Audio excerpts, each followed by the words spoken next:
8រឿងទឹកចិត្តដល់ប្របីអំណានថ្ងៃមួយស្រីនាតបានត្រឡប់មកពីសាលារៀនមុនម៉ោងមីងណន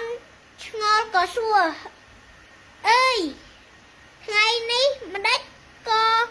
កូនចេញពីរៀនមុនម៉ោងដូច្នេះស្រីនាតឆ្លើយចាម៉ាក់ថ្ងៃនេះអ្នកគ្រូខ្ញុំឈឺស្រីនាតបានសុំម្ដាយឲ្យជូននាងទៅសួរសុខទុក្ខអ្នកគ្រូដែលកំពុងសម្រាកព្យាបាលនៅមណ្ឌលសុខភាពមីងណនឆ្លើយអើយល្អណាស់កូនម៉ាក់ជូនកូនទៅតែចាំម៉ាក់